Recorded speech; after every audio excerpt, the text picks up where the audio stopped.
का हो तू टिकटॉक चलावे लो का? हाँ चलाई ले तो का है। सुनो ना हमरा से बियाह करबू? यही रूप रंग पर हरे जवान रूप रंग बा तारा सामनो ही नहीं बा। सुनो ना नाइट में तो हर वीडियो देख देख के कितना पॉइंट बदल दे। कौन लो बियाह प्लीज? भगवा की ना हम सुतेले सोफा पर तू सुतेला तरई पर आ कथी पर बियाह करी तहरा ये टूटल फाटल मरई पर। I am TikTok star.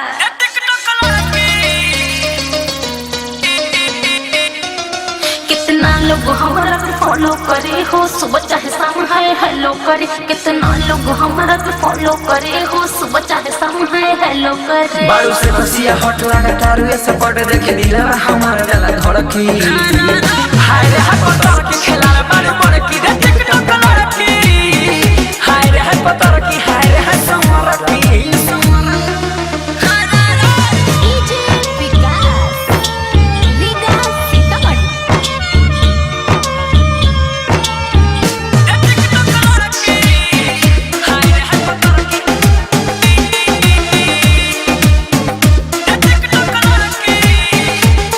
एक बेर खाली ठुमका लगा दिहिले कितना लड़कों के पगला दिहिले। यार तो हर भावे रतियों में जगावे जादू बर लगा तारू तू तो बड़की। हाय रे हाय पतर की खेला बारू पड़ की रे टिकटॉक लड़की। हाय रे हाय पतर की हाय रे हाय समर की। नहीं मानेगा तू।